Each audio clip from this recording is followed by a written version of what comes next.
네, 큰 기대감 속에 출발한 2024년 증시 새해 벽두부터 상당히 좀 어려움을 겪었습니다. 증시가 주도주 없이 상당히 어려움 속에 부진한 흐름을 이어갔는데요. 그래도 기업 밸류 프로그램이 나오면서 코스피가 한 달 만에 2,600선을 회복했다는 점은 긍정적으로 평가가 됩니다. 설 연휴에는 어떤 모습을 보일지 오늘 궁금증을 더하는데요. 그래서 오늘 서강대 경제학부의 허준영 교수님 그리고 유진투자증권 리서치센터의 허재환 이사 두 분을 모시고 얘기 나눠보도록 하겠습니다. 어서 오십시오. 네. 안녕하십니까. 자, 먼저 최근 주가 상승폭이 그나마 좀 컸던 이유가 기업 밸류의 프로그램에 대한 기대감이 아닐까 싶습니다. 기업 주주가치 재고를 독려해서 코리아 디스카운트를 해소하겠다. 이 저PBR주가 어쨌든 간에 외국인과 기관 중심으로 매수세가 집중이 됐죠. 이런 정부 프로그램 어느 정도 효과가 있을 것으로 보십니까? 그러니까 일본에서 이게 이제 한번 해서 성공을 했는데요. 우리나라 같은 경우는 일본하고 뭐 비슷한 점도 있지만 또 다른 점이 좀 있는 걸 감안해야 될 것 같습니다. 특히 일본과는 다르게 우리나라는 이제 지배 주주들이 아무래도 많은 상황이니까요. 이 상황에서 조금 지금 연성규범으로 돼 있고 법적 구속력은 없는 상황인데요. 조금 이렇게 했을 때 자산 매각이나 주주 환원 같은 걸 이제 무리하게 요구하면 기업들의 반발이 좀 심해질 수 있을 상황이 있을 수 있을 것 같고요. 그래서 좀 상법 개정 등이나 이렇게 구체적인 액션 플랜들이 향후에 나와서 조금 더 법적 지배력, 강제력을 좀 가질 수 있다면 이런 부분들에 있어서 좀 더 중장기적인 효과도 좀 저희가 생각해 볼 수 있지 않을까 싶습니다. 네, 우리나라 주주 환원율이 뭐 중국보다 낮다 이런 보도들도 많이 나오고 참 여러 가지로 좀 우리가 신경 써야 될 거가 많은 것 같은데 결국 그 악마는 디테일에 있다고 디테일을 어떻게 짜느냐가 중요하겠죠. 네, 그럴 것 같습니다. 네. 예, 기업 밸류 프로그램을 통해서 저PBR 종목에 대한 관심이 집중되면서 코스피가 유독 강세를 보였습니다. 이런 장에서 기업 가치 재고 여력과 의지가 어느 정도인지 꼼꼼히 따져보고 투자해야 될 것 같은데요. 관련한 내용을 한지원 캐스터가 정리했다고 합니다. 한지원 캐스터 전해 주시죠. 네, 정부가 코리아 디스카운트 해소를 위해 기업 밸류업 프로그램 언급한 시점 이후로 저PBR 기업들 중심으로 자금이 집중되고 있습니다. 이게 시장에 어떠한 방향성이 될지 혹은 테마에서 그칠지 살펴보시죠. 먼저 개념부터 짚어보도록 하겠습니다. 저PBR 기업이란 무엇일까요? 현재 주가가 기업의 주당 순자산 가치보다 낮은 기업을 말합니다. 단순 테마 플레이 하듯 PBR이 낮은 주식을 매수하기보다는 저평가된 가치주의 본질에 초점을 맞출 필요가 있다라는 목소리가 함께 나오는데요. 이 코스피와 코스닥 전체에서 PBR 1배 미만의 상장사는 1,100개가 넘는 것으로 알려졌습니다. 특히나 코스피의 경우에는 저 PBR 종목들이 반절을 훌쩍 넘는 수준, 보시는 것처럼 1배 미만이 무려 64.7%나 차지하고 있는데요. 그렇기 때문에 사실상 PBR 수치만 비교해서는 투자가 어려운 것도 사실입니다. 이에 전문가들은 PBR뿐만 아니라 ROE도 함께 봐야 한다고 조언하고 있습니다. 저 PBR주 중에서도 ROE가 높은 기업들을 선별하는 전략, 즉 옥석 가리기가 필요하다라는 의견을 내놨는데요. 그럼 최근 가파르게 올라온 저 PBR 업종 중에 투입 자본 대비 이익을 바라는 ROE가 높은 업종들에는 어떤 것들이 있을까요? 우선 최근에 많이 올랐던 증권이라든지 자동차 그리고 보험, 은행은 단기간에 주가가 올랐죠. 그 외로도 저 PBR 업종 중에 ROE가 높은 업종들은 꽤 있습니다. 뭐 대표적으로 필수 소비재라든지 운송, 그리고 통신 서비스, 에너지 이렇게 대표적으로 꼽아볼 수가 있겠네요. 그렇다면 시장에서는 저 PBR 관련주들의 지속성은 어떻게 보고 있을까요? 2월 중 주식시장은 저 PBR 종목들의 갭 메우기를 지속할 가능성이 높다는 평가가 나오고 있습니다. 저 PBR 종목군은 성장주와 대척점에 있는 관계인데요. 성장주가 상승 압력을 받을 때 부침 정도는 겪을 수 있겠지만 방향성 자체는 2월에도 우호적이라는 평가가 우세적입니다. 일본을 예로 들어보겠습니다. 지난해 3월 일본 거래소가 PBR 1배 이하 기업에 대해서 개선 방침과 구체적인 이행 목표 공개를 요구했죠. 이후에 일본 증시에 유입되는 외국인 자금이 추세 반전으로 볼 수 있을 정도로 이렇게 강하게 유입되는 흐름이 포착됐는데요. 긴 호흡에서 접근해야 하는 이슈지만 적어도 올해 1분기까지는 긍정적인 흐름이 이어질 수 있다고 생각하는 이유 중 하나입니다. 그렇다면 국내 시장에서 현재 외국인들이 순매수하는 업종 살펴볼까요? 대부분이 코스피보다 PBR이 낮고 ROE가 높은 업종군인데요. 대표적으로 살펴보시면요. 이렇게 코스피가 기준점이 됩니다. 코스피보다 PBR은 낮은데 ROE는 높은 업종군은 이렇게 꼽아볼 수가 있겠는데요. 조금 전에 봤던 대로 자동차와 증권, 그리고 은행, 보험 업종이 포함되어 있고 여기에 추가로 에너지와 운송까지 이렇게 꼽히고 있습니다. 이렇게 한국 증시 기업들의 밸류업 프로그램이 제대로 작동이 되고 기업들의 적극적인 동참 하에 진행될 경우에는 이들 업종의 재평가는 충분히 가능하다는 평가를 내놓고 있습니다. 일단 1차 급등 국면에서는 저 PBR주가 동반 급등 테마화되었죠. 다음 스텝에서는 주주 가치 제고에 기업 정책을 집중해서 ROE 개선이 기대되거나 배당을 꾸준히 할 수 있는 이익 창출 능력이 유효한 업종, 종목으로 수급이 옮겨붙을 것으로 전망되는데요.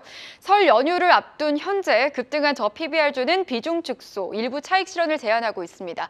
다만 단기 가격이나 밸류에이션 매력이 높고 외국인 순매수가 유입된 업종 중심의 단기 순환매는 유효하다라는 점을 짚었습니다.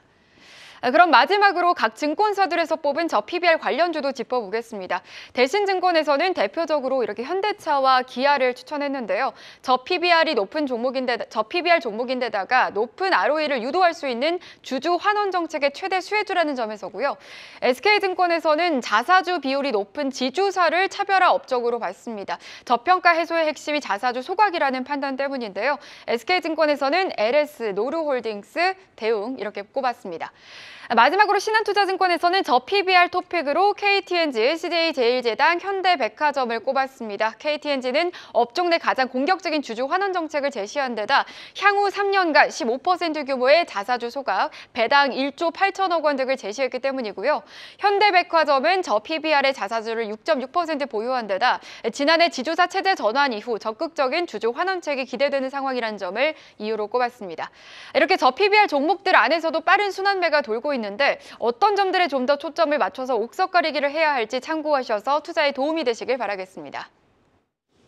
네, 그렇습니다. 뭐 옥석가리기는 비단 저 PBR 종목뿐이 아니고 모든 투자에서 필요할 것 같은데요. 지금 한지원 캐스터가 전해드린 대로 우리나라 코스피 종목의 64.7%가 PBR 1배 미만입니다.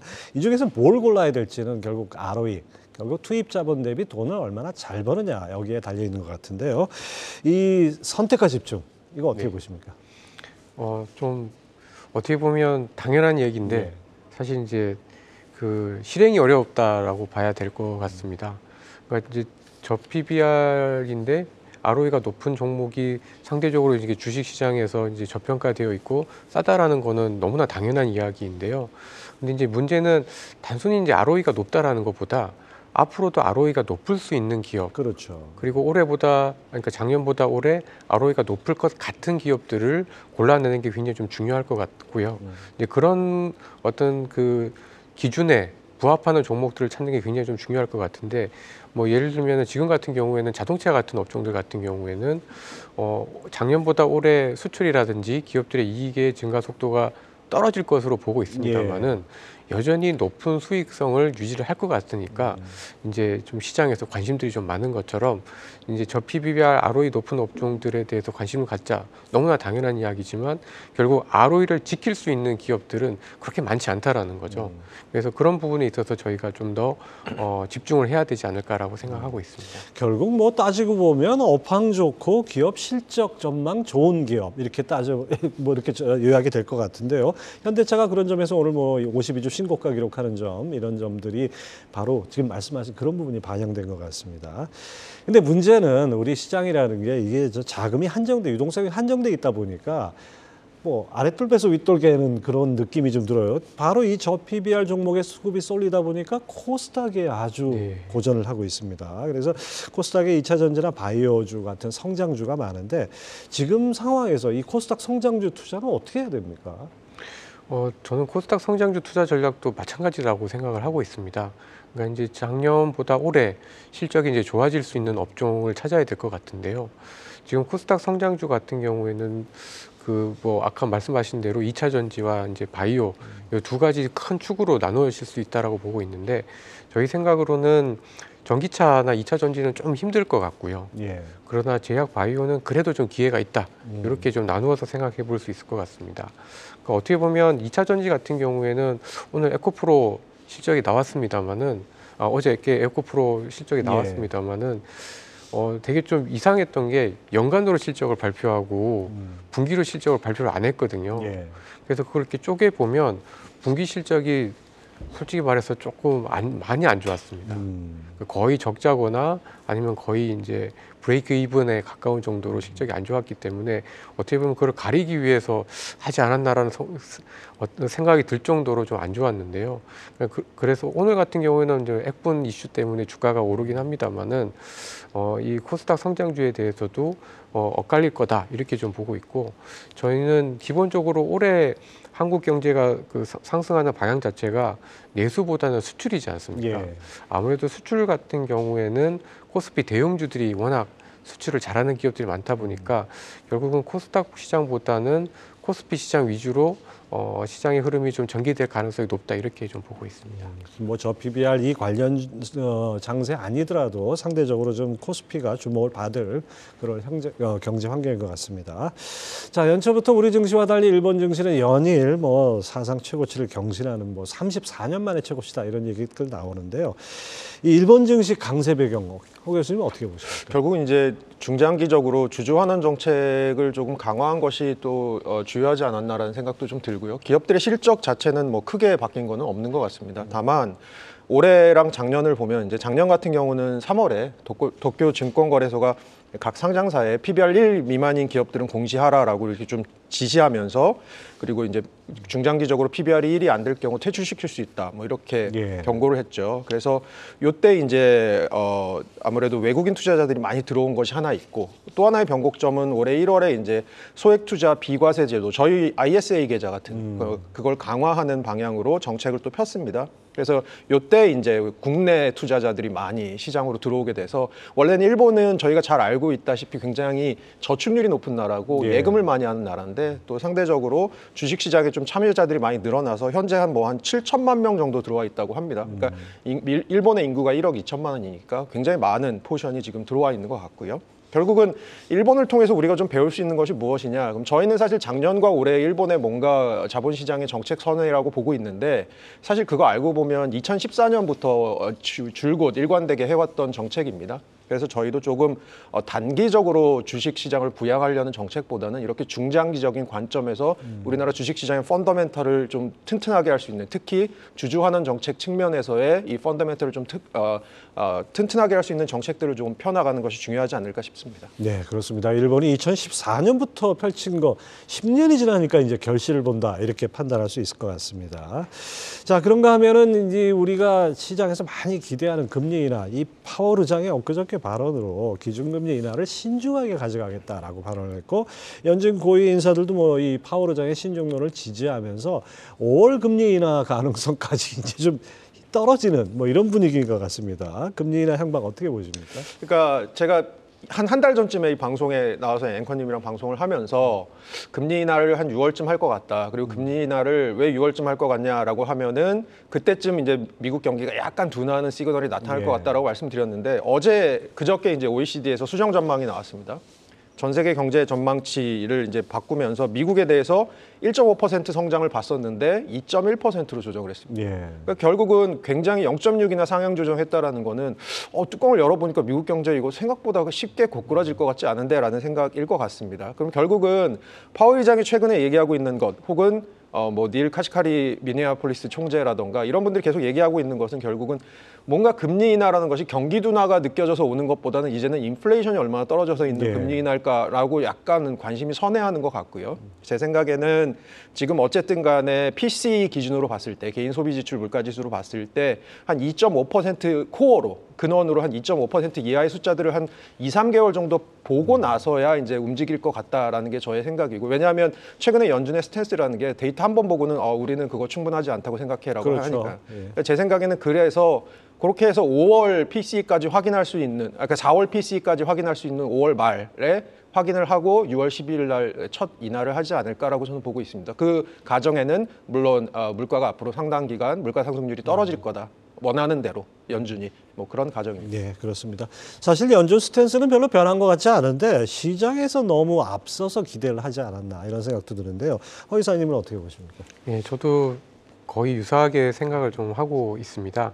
결국 이제 올해 내에 연준이 생각하는 물가 목표치를 볼 수 있는 확률이 어쨌든 작년보다는 굉장히 높아졌기 예. 때문에 올해 금리 인하의 가능성은 굉장히 높다라고 좀 판단을 좀 하고 있고요. 다만 이제 지금 시장에서도 엇갈리고 있는 부분이 결국 시기인데 예. 상반기는 조금 빠른 것 같고 저희는 빨라야 한 6월 정도라고 생각을 좀 하고 있고 그 정도로 미국 경제가 어쨌든 잘 버티고 있다라고 생각을 좀 하고 있어서 저희는 공식적으로는 6월 이후에 미국이 금리를 인하를 할 거다. 그리고 연준의 지금 점도표에서 작년에 찍은 것처럼 한 3번 정도 이 정도가 좀 적정하지 않나라고 생각을 하고 있고 시장이 뭐 4번에서 6번까지 생각하고 있는 거는 그 정도로 인하할 정도면 미국 경기가 너무너무 나쁜 거 아닌가라는 그렇죠. 생각이 좀 들어서 오히려 그렇게 금리를 인하할 정도라고 하면 시장에도 좀 부담이 될 거다라고 생각을 하고 있습니다. 뭐 시장의 그 기대를 예상으로 착각할 때가 많습니다. 이게 뭐 시장에서 특히 이제 우리나 뭐 미국이나 마찬가지입니다. 미국 월가에서도 전망을 하는데 거기 상당 부분 기대를 섞어가지고 전망을 해서 그런 것들이 실제 예상인 것처럼 나오는데 바로 그 점이 미국 금리 인하 시기에 관한 게 아닌가 싶습니다.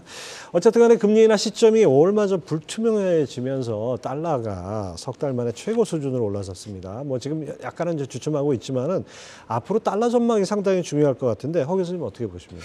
달러는 지금 미국이 이 상태로 가면 저희가 과거 데이터를 한번 봐야 될 필요가 있을 것 같습니다. 과거에 연준이 금리 인하기 들어가기 바로 전에 달러가 어떻게 움직였느냐를 보면 약간 달러가 약세로 가는 것은 보이긴 했었습니다. 과거에는. 그런데 지금 저희가 이제 허 이사님도 말씀하셨고 저의 생각도 뭐 한 6월이나 그 이후에 금리 인하가 있을 것 같다, 첫 인하가 있을 것 같다라고 하면 지금이 바로 그 인하 바로 전의 시기라고 볼 수 있는데요. 그럼 당분간은 달러가 그렇게 강세로 갈 가능성은 높지 않지 않을까라고 보는 게 저의 흐름이고요. 여기서 만약에 저희가 모르던 블랙스완이 갑자기 나타난다. 미국 경제가 오늘 이제 저희 꼭지에도 나갔지만 자막에도 나갔지만 상업용 부동산 같은 것들이 갑자기 이슈가 된다. 작년 3월에 있었던 것처럼 실리콘밸리 뱅크 같은 일들이 또 벌어진다라고 한다면 금리가 갑자기 내려갈 가능성은 저는 지금은 있다고 봅니다. 왜냐하면 예전에 비해서 인플레이션이 많이 낮아진 상태이기 때문에 그런 일이 있으면 달러가 조금 더 강세로 될 가능성은 있습니다. 왜냐하면 이제 안전자산 선호 현상이나 이런 것 때문에. 하지만 그렇지 않고 지금 저희가 상정하는 시나리오 하에서는 당분간 달러가 지금보다 아주 많이 상승 압력을 받지는 않을까라고 저는 보고 있습니다. 네, 그렇습니다. 허 이사님, 그 시장에서 외국인 수급이 아주 결정적으로 환율에 영향을 미치지 않습니까? 네. 시장에서 어떻게 보고 있습니까? 시장에서는 이제 미국 금리 인하에 대한 기대 때문에 예를 들면 이제 원 달러 환율이 이제 1,300원 밑으로 간다라는 거에 대해서 대체로 보면 예상을 좀 하고 있는데요. 저희 하우스에서는 연말에 이제 1,200원 후반대, 그러니까 지금 1,300 한 2~30원대니까 원 달러 환율이 떨어져도, 그러니까 원화가 강세로 가더라도 그렇게 강하진 않을 거다라고 생각을 좀 하고 있습니다. 그렇게 생각하는 이유는 앞서도 이제 교수님 말씀하신 대로 그 연준의 어떤 금리 마지막 금리 인상하고 난 다음에 동결기 그리고 인하 직전에 보면은 약간 약해지긴 했습니다만은 지금 사실 미국만큼 성장률을 유지를 할 수 있는 나라가 사실 별로 없다는 게 좀 문제인 것 같습니다. 따라서 금리 인하하면 당연히 달러 환율이 약간 좀 떨어지긴 하겠습니다만은 뭐 굉장히 큰 폭으로 떨어질 확률은 굉장히 좀 낮아 보이고요. 다만 이제 저희 원 달러 환율 기준으로 말씀드리면은 직전에 원 달러 환율의 고점이 1,360원대였는데 그때 제일 큰 화두가 소위 말해서 higher for longer, 그러니까 고금리의 장기화였는데 지금 이제 그거는 좀 끝난 거잖아요. 그렇다라고 하면은 뭐 원 달러 환율이 1,360원대를 넘기는 굉장히 어려울 거다라고 생각을 좀 하고 있어서 저희는 올해 상반기에는 한 1,300 한 그 10원, 20원대 그리고 하반기에는 한 1,200, 한 8, 90원대 이렇게 예상을 하고 있습니다. 환율이 뭐 서서히 안정된다면 뭐 그건 시장에 상당히 우호적일 것 같고 또 상대적으로 올해 수출이 호조를 보인다면은 환율이 안정될 수 있는 그런 요인이 될 것 같습니다. 자, 미국 금리 인하 시점이 좀 점점 뒤로 늦춰지면서 한국은행이 언제 내릴까? 이 한국은행의 고금리 기조는 언제 종료가 될까? 이것도 관심거리입니다. 한국은행에서 근무하신 경험이 있으시니까 한국은행이 이럴 때 어떻게 판단합니까? 한국은행은 그때그때 다른데요. 그때그때 다른데 기본적으로 한국은행이 표방하고 있는, 계속해서 최근 들어 강조하고 있는 거는 물가 중심으로 정책하겠다라는 겁니다. 그러니까 물론 환율도 중요하고 가계부채 중요하고 다 중요한데 넘버원 타겟은 물가다라고 보고 있는 것은 지금 저희가 물가가 그렇게 뭐 1월에는 2.8까지 내려오긴 했습니다만 사실 작년 하반기에 2.3까지 내려갔던 게 다시 3.8까지 튄 경험이 있지 않습니까? 그리고 작년 1월이 사실 물가 상승률이 5%로 좀 높았어서 올해 역기저효과 때문에 좀 그런 게 있지만 사실 향후에 유가가 어떻게 풀리는지 등등에 따라서 좀 불확실성이 있고 공공요금 불확실성이 있으니까요. 그런 측면에서는 한국은행은 좀 조심스럽게 갈 것 같고요. 제 생각에는 연준보다 그렇다고 해서 이제 환율을 무시할 수는 없으니까요. 연준보다 먼저 움직일 것 같은 스탠스는 계속 아니라고 시장에다가 뉘앙스를 주고 있는 것 같습니다. 그래서 이재용 총재께서도 뭐 얘기한 게 1월 금통위 때 얘기한 것이 결국은 뭐 본인의 사견이지만 앞으로 6개월 동안 금리 인하에 대해서 그렇게 큰 기대를 갖지는 않는 게 좋겠다라고 얘기한 건 아마 그 안에 계산 안에 연준은 올 상반기 말이나 올 하반기 초반에나 금리를 첫 내리기 시작할 거다라는 것이 아마 감안되어 있지 않을까 싶고요. 그 얘기를 이제 바꿔 생각해 보면 연준이 6월에 만약에 이제 허이사님이나 제 생각처럼 6월이나 7월에 내린다고 한다면 한국은행은 한 7월쯤 움직이지 않을까라고 생각하고요. 오히려 그 이후에 얼마나 빨리 내릴 수 있느냐의 관건은 있는데 제가 거기에 대해서 이제 마지막으로 드리고 싶은 말씀은 얼마 전에 한국은행 통화정책국이라는 데서 보고서가 하나 나왔습니다. 그게 뭐냐면 라스트 마일이 되게 힘드니까 물가를 잡는 데는 라스트 마일이 되게 힘드니까 이 라스트 마일에 함부로 우리가 긴장감을 풀어서는 안 된다. 그 얘기는 결국 이제 금리나 너무 압박하지 말아라라는 얘기거든요. 네, 그렇게 생각하시면 될 것 같습니다. 네, 그렇습니다. 뭐 금리를 올릴 요인은 없어졌지만은 지금 뭐 여러 가지 경기를 봐서는 저 금리를 내리는 게 맞는 것 같은데 부동산 PF라든지 또 가계부채 규모로 봤을 때는 또 금리를 내리는 거 신중해야 될 것 같은 생각도 듭니다. 허 이사님은 어떻게 예상하십니까? 예, 저희 뭐 한국은행의 통화 정책이라는 게 독자적으로 움직일 수 있는 게 아니기 때문에 결국은 이제 미국 따라간다라고 생각을 좀 하고 있고요. 그러니까 미국 금리 인하 전후로 그러니까 금리 인하가 확실시 되면 그 전 아니면은 좀 불확실하면 그 이후에 한국은행도 따라서 금리를 인하를 할 걸로 보여지고요. 다만 이제 미국 상황보다는 저희의 국내 내수 상황이 워낙 안 좋기 때문에 저는 일단 하고 나면은 연속적으로 조금 금리 인하를 할 가능성은 미국보다는 저희가 조금 더 높지 않나라고 생각을 하고 있습니다. 네, 알겠습니다. 연준은 빠르면 6월, 우리나라 한국은행은 하반기 이렇게 예상하는 것이 지배적인 것 같습니다. 자, 어쨌든 간에 이런 고금리, 고물가로 인해서 전 세계가 어려운 상황인데 미국은 정말 경기 연착륙을 떠나서 뭐 노랜딩까지 얘기가 나올 정도로 잘 나가고 있습니다. 하지만 다른 나라들은 별로 그렇지 못한 것 같은데 문제는 이렇게 금리가 높은 상태에서 내려올 때 경제 체력이 중요한 거 아니겠습니까? 교수님 보시기에 우리 경제 체력 어느 정도? 경제 체력을 보통 이제 잠재 성장률이라는 개념으로 얘기를 하는데요. 보면 우리나라 지금 잠재 성장률 뭐 한국은행이나 여러 군데 얘기하는 데는 한 2%대 초반으로 보고 있습니다. 미국이 그럼 잠재 성장률이 얼마냐? 1%대 후반으로 보는 것 같습니다. 별 차이가 없습니다. 실제로 우리나라 데이터를 보면 1970년대 성장률 평균이 10%가 넘는데 최근 들어서는 2010년대 들어오면 성장률 평균이 3.3%까지 내려왔고 코로나 이후를 보면 역기저 효과가 있었던 21년 제외하고는 뭐 거의 2%대, 1%대 성장 찍고 있거든요. 저는 사실은 안타깝게도 저성장 모드로 이미 들어온 것 같고요. 이렇게 저성장 모드로 들어오는 데에는 여러 가지 이유가 있겠지만 결국은 이제 저희가 생산성이라고 부르는 부분이 있잖아요. 그 부분이 이미 너무 낮아진 쪽으로 와버리지 않았나, 생각보다 빨리 낮아진 거 아닌가라는 생각이 들고 있고요. 그런 측면에서 이제 우리나라 경제 기초 체력이 조금 약해졌다라고 볼 수밖에 없는 부분이 있는 것 같고요. 하나 더 말씀드리고 싶은 거는 저희가 이제 보통 중립금리라는 개념을 또 이제 잠재 성장률이랑 같이 얘기를 합니다. 미국 같은 경우는 중립금리가 2000년대 들어서 반등을 하면서 다시 올라오는 경향이 있는데 우리나라는 연구자들에 따라서 약간 다르지만 중립금리 추정치가 계속해서 떨어지고 있습니다. 그러면 이제 평균적인 금리 수준이라고 생각해 보면 결국 이제 미국하고 한국하고 앞으로 어떤 일이 벌어질 가능성도 있냐? 미국이 중립금리가 올라가고 우리나라가 떨어지면서 그러니까 우리가 생각하는 금리 역전이 조금 더 자주 발생할 수 없는 환경이 조성될 수 있는 것이 아니냐라는 얘기도 지금 하고 있습니다. 왜냐하면 실제 금리라는 게 중립금리 주변에서 왔다 갔다 하니까요. 그런 측면에서는 여러 가지로 지금 우리 경제에 조금 생각할 거리가 좀 많아진 것 같습니다. 고령화는 어떻게 작용을 할까요? 고령화 같은 경우는 잠재 성장률은 낮추고 그다음에 중립금리 같은 경우는 고령화도 중립금리를 좀 낮추는 방향으로 작용한다고 보통 사람들이 학자들이 얘기를 합니다. 그래서 우리나라 같은 경우는 향후에 고령화가 굉장히 빨리 진행될 것 같으니까 잠재 성장률 측면에서도 굉장히 낮아지고 그리고 중립금리를 좀 낮추는 방향으로 작용은 할 텐데 문제는 이제 요것의 속도가 과연 이제 경제에 어느 정도의 부담을 줄지인데요.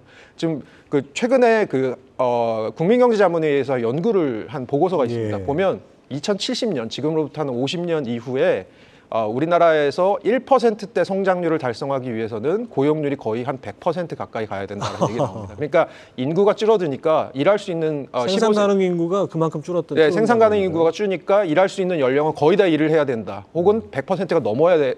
거의 한 1.1% 정도 방어할 수 있다는 얘기들도 하거든요. 결국은 이 부분들에 대해서 이제 결국 저출산, 고령화 문제들이 사실 우리 경제에 굉장히 묵직한 메시지를 좀 던지는 것 같습니다.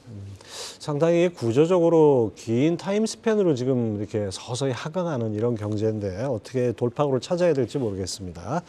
자, 오늘 13일에는 미국의 1월 소비자 물가 CPI가 공개되는데요. 두 분은 어떻게 전망하시는지 궁금합니다. 허 이사님 먼저 답변해 주세요.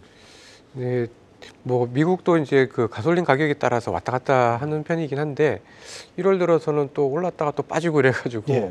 아마도 지난달의 물가 상승과 크게 차이가 없지 않을까라고 생각을 좀 하고 있는데요. 근데 최근에 미국의 물가를 이렇게 뜯어보면 아무래도 공산품 쪽에서의 물가 둔화 속도가 워낙 빨라서 예.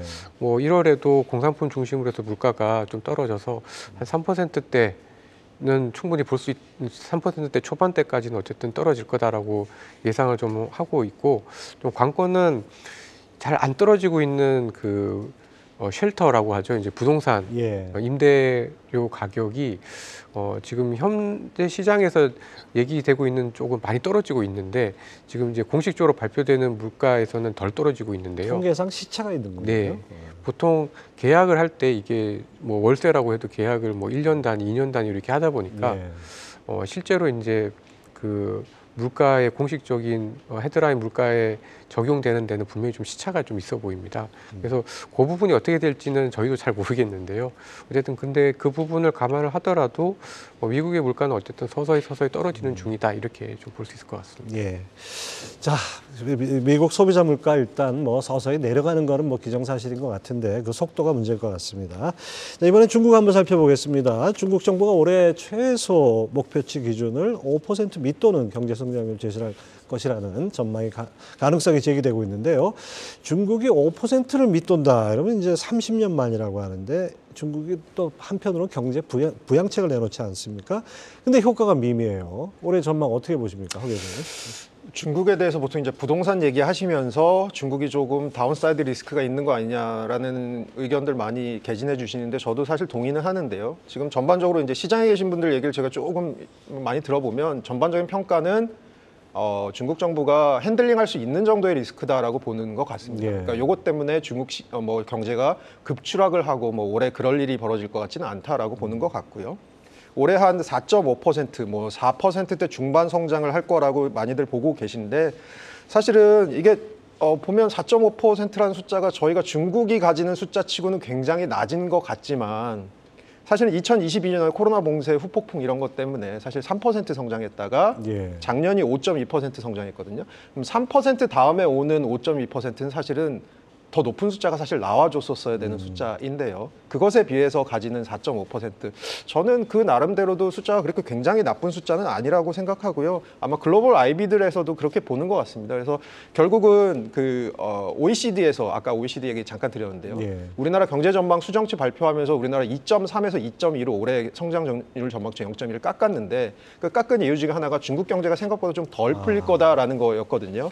근데 뭐 제가 생각하기엔 조금 덜 풀릴 수는 있지만 그래도 4.5% 정도 성장하면서 버텨줄 것이다라고 저는 보고 있습니다. 예.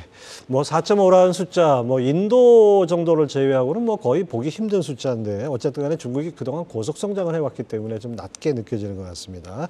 어쨌든 간에 중국 인민은행 지급 비율 낮추면서 1조 위안의 유동성을 지난 5일부터 공급하고 있는데 자금 사정이 개선될 거로 기대했지만 상하이 시장은 오히려 약세를 보이고 있습니다. 이 중화권 증시 왜 이렇습니까? 그 상해 종합주가 지수가 올해까지 떨어지면 지금 4년째 떨어지는 거거든요. 예. 근데 아무리 저희가 이제 경험적으로 봤을 때 아무리 나쁜 시장도 4년 내내 떨어지는 시장은 사실은 별로 없는 상황인데 그렇죠. 그만큼 올해 들어서도 굉장히 중화권 시장이 좀 안 좋고 다만 이제 어저께는 나름대로 이제 한 3% 이상 좀 빠르게 반등을 좀 했었는데 결국에 문제의 핵심은 돈이 아니라 자신감인 것 같습니다. 자신감에 대한 신뢰, 특히 중국 공산당이 민간 기업들에 대해서 계속해서 통제를 하려고 한다라는 그 그 의식들, 그다음에 리창 총리도 얘기를 했습니다마는 대규모 아주 대대적인 부양책은 없다라는 어떤 그런 것들 때문에 중국 경기 좋아지면 얼마나 좋아질까라는 신뢰의 문제가 좀 남아 있는 것 같아서 중화권 주식시장을 이렇게 긍정적으로 보기가 되게 쉽지는 않습니다. 그러나 지금 어쨌든 4년째 떨어지고 있고 예. 지금 전 세계적으로 봤을 때 주식시장의 어떤 밸류에이션이라고 하는 뭐 PER이나 PBR 지수가 굉장히 역사적으로 낮아져 있는 상황이기 때문에 추가적인 하락은 좀 피할 거다. 가격적인 측면에서는 더 나빠지진 않을 거다라고 저희는 좀 보고 있습니다. 뭐 홍콩의 PBR이 우리 시장보다 낮다고 할 정도로 떨어졌으니까 하여튼 중국 시장 엄청나게 어려운 건 사실인 것 같은데 중국이 곧 이제 춘절 연휴 가장 최대 명절이라고 하는 춘절 연휴 아니겠습니까? 소비주에 대한 관심이 높은데 어떻게 전망이 됩니까? 이게 약간 그 양치기 소년처럼 춘절 전에는 늘 이렇게 관심이 있다가 막상 뚜껑을 열면 최근에 코로나 이후로는 늘 실망감을 줬던 예. 게 중국 소비주들인데요. 그러니까 예를 들어서 작년이랑 올해랑 중국의 춘절 연휴를 둔 소비자들의 어떤 심리가 크게 달라지지 않았다라고 하면 올해도 크게 기대할 건 없다라고 보고 있습니다. 특히 이제 작년 같은 경우에는 되게 기대가 컸던 게 이제 제로 코로나에서 이제 코로나를 푼 첫 해였지 않습니까? 예. 근데 막상 사람들은 많이 왔다 갔다 했지만 결국 지갑을 열지 않았다라는 게 큰 문제였던 것 같아요.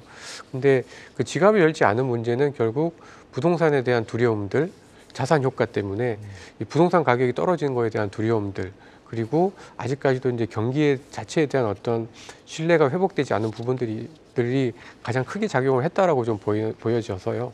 아무래도 중국 소비주들에 대해서는 여전히 좀 조심스럽게 좀 접근할 필요가 있대. 예를 들어서 지금 대한민국의 화장품주들도 예. 좀 나눠볼 필요가 있을 것 같습니다. 예. 그러니까 OEM처럼 그냥 그 네이밍 없이 이렇게 그 파는 어떤 상품들은 굉장히 잘 팔고 있는 게 사실이거든요.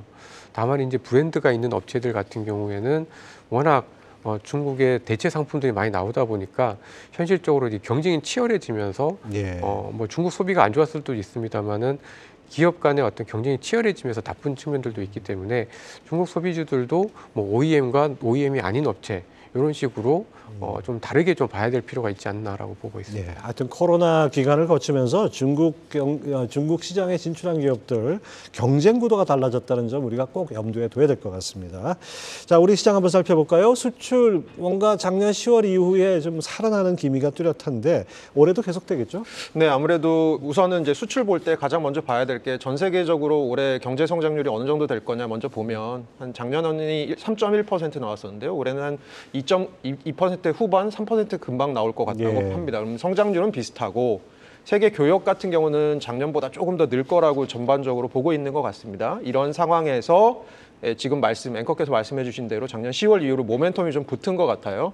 그래서 제 생각에는 작년에 무역수지 적자가 99.7억 달러, 그 전에 해가 거의 마이너스 500억 달러였거든요. 그렇게 봤을 때는 올해는 흑자 기조로 좀 전환할 수 있지 않을까라고 보고 있습니다. 예.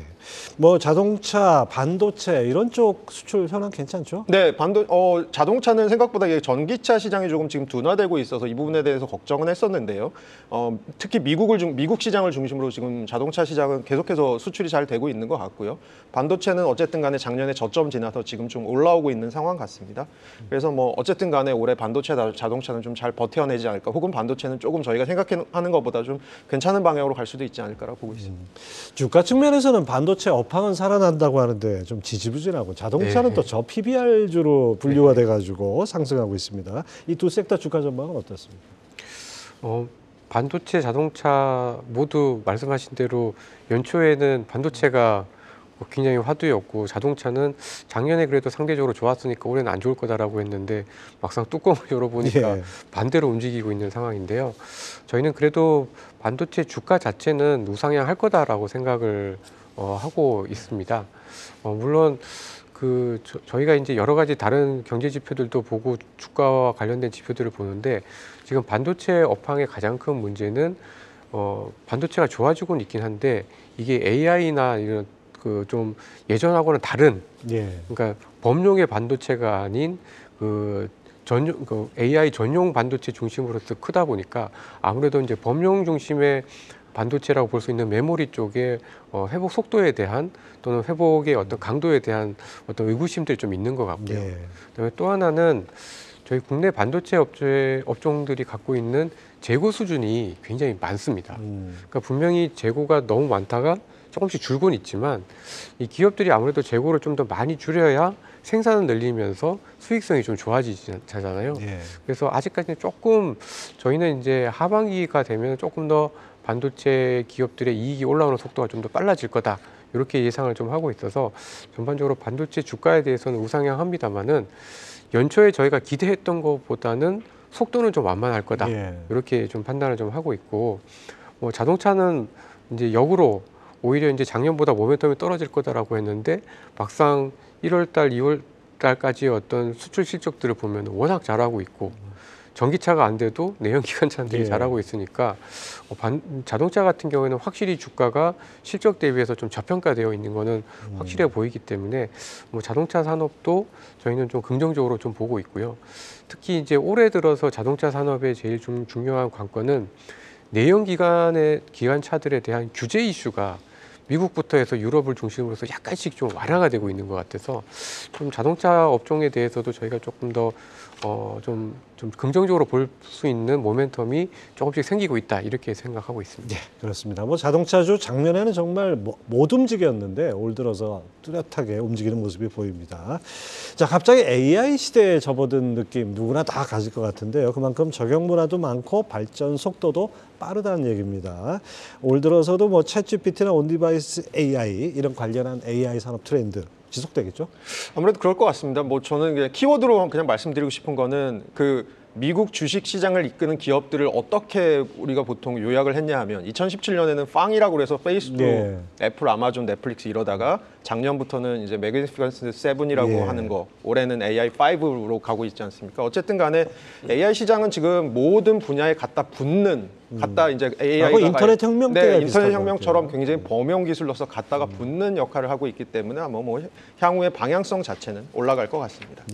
연초에 뜨거웠던 AI 관련주 지금은 좀 약간 주춤한 모양입니다. 뭐 단기간 급등한 만큼 약간 되돌림도 있어야 될 것 같긴 한데요. 주가 전망은 어떻습니까? 좀 주가가 워낙 연초에 이제 미국의 뭐 엔비디아나 AMD 따라서 이렇게 워낙 뜨겁게 달라붙다 보니까 좀 쉬고 있는 걸로 좀 보여지는데 좀 저희 국내 시장의 문제는 진정한 AI 테마라고 할 수 있는 기업들이 많지 않다라는 거. 예. 그래서 이런 그 변동성을 탈 수밖에 없는 상황이다라고 생각을 좀 하고 있고요. 그러나 여전히 지금 미국의 AI 테마와 관련된 반도체 주식들이나 소프트웨어 주식들이 굉장히 좀 강하기 때문에 전반적인 업황 자체에 대한 신뢰는 여전히 유효하다라고 보고 있습니다. 예. 그렇습니다. 자, 증시 전문가들은 2월 코스피 예상지수 등락 범위를 2,400에서 2,600 정도로 제시하면서 지난달 증시 부진에 따른 기술적 반등 정도는 예상하고 있습니다. 현재 증시 어떻게 보시고 또 올해 전망 어떻게 보십니까? 예, 뭐 1월 달에 워낙 저희 한국 시장만 유독 중국과 함께 안 좋았기 때문에 뭐 이러한 흐름이 글로벌 시장이 계속해서 올라가고 있는 상황에서 저희만 낙동강 오리알이 될 수는 없기 때문에 그러한 괴리를 이제 2월 달부터 이제 줄이기 시작을 했고 그거의 어떤 기폭제 역할을 기업 밸류 프로그램이 했다라고 좀 보고 있고요. 다만 이제 추석 연휴 지나고 나면은 미국 시장도 약간은 좀 주춤할 수 있는 왜냐하면 지난 1월 또 올랐고 2월 들어서도 계속 지금 오르고 있다 보니까 약간 상승의 피로도가 좀 예상이 되어서 그렇죠. 좀 쉴 수 있는 상황이긴 한데 전반적으로 봤을 때 그래도 올해 시장의 전망을 그렇게 부정적으로 할 필요는 없다라고 생각하고 있습니다. 예. 기본적으로 미국 기업들의 이익과 경제가 여전히 좀 탄탄한 데다가 뭐 금리 인하에 대한 기대감도 하반기이긴 하지만 여전히 유효하기 때문에 뭐 올해 전체 시장에 대해서는 오히려 조금 긍정적으로 봐도 되지 않을까라고 예상을 하고 있습니다. 네. 사실 올 들어서는 뭐 시장에 좀 약세를 보이면서 주도주가 없다 그래야 될까 이런 분위기였는데요. 설 연휴 이후에는 뭐 유망 섹터 꼽을 수 있습니까? 그러니까 저희는 그 아까 말씀드렸던 그 수출주들 중에서도 중국보다는 아무래도 이제 대미 수출주들에 대한 관심은 여전히 좀 유효하다라고 좀 판단을 좀 하고 있고요. 특히 이제 설 연휴 이후에도 반도체나 이런 그 대미 수출이 워낙 잘 한다라고 하면은 반도체라든지 기계라든지 그다음에 또는 또 그 제약 바이오 업종과 같은 이런 섹터들에서는 뭐 반드시 주도한다라고 하기는 어렵습니다만은 단순한 테마를 넘어서서 연속성을 보이는 업종들이 분명히 좀 나올 거다라고 생각하고 있습니다. 네, 그렇습니다. 자, 1분기도 벌써 이제 한 달 넘짓 지났는데요. 1분기에 여러 가지 또 변수가 있을 것 같습니다. 교수님, 1분기의 경제 변수 어떤 것들이 있을까요? 저는 올해 선거가 많은 해여서 좀 마지막으로 말씀드리고 싶은 건 우리나라 4월 선거도 있지만 아까 예. 이제 저희 친환경차 얘기도 했습니다만 예. 유럽에서 얘기 말씀하셨잖아요. 올해 6월에 유럽 의회 선거가 있는데 지금 아무래도 우파 쪽이 굉장히 많이 들어갈 것으로 보고 있습니다. 아무래도 친환경 정책이 좀 약해질 가능성이 있고요. 또 11월에 미국 대선이 물론 상반기는 아닙니다만 사실 이게 저는 2단 콤보가 될 수도 있을 것 같습니다. 그런 측면에서 친환경 정책에 대해서 누가 의회를 혹은 누가 백악관을 장악하느냐에 따라 조금 달라질 가능성들에 대해서도 미리 주시하시는 것이 좋을 것 같습니다. 네, 하여튼 뭐 우리가 지켜봐야 될 것이 선거들이 많습니다. 자, 2분기 앞서 잠깐 조정 가능성을 얘기를 하셨는데 투자 전략은 어떻게 짜야 될까요? 이제 약간의 쉴 수 있는 상황이긴 하지만 전반적으로 올해 시장을 크게 나쁘게 보지 않는다라고 하면은 쉬는 기간에 주식을 조금 모으는 뭐 소위 말하는 이제 저가 매수 뭐 증권사들이 제일 좋아하는 예. 전략이긴 한데요. 저는 이 전략이 좀 합리적이다라고 생각을 좀 하고 있고요. 다만 이제 올해 들어서는 워낙 지역별로 차이도 많고 업종별로도 순환매나 차이가 워낙 크기 때문에 그 집중과 선택이 굉장히 좀 중요한데 아까 말씀드렸던 대미 수출주들이 그래도 가장 유망한 섹터가 될 가능성이 높다라고 생각하고 있습니다. 네.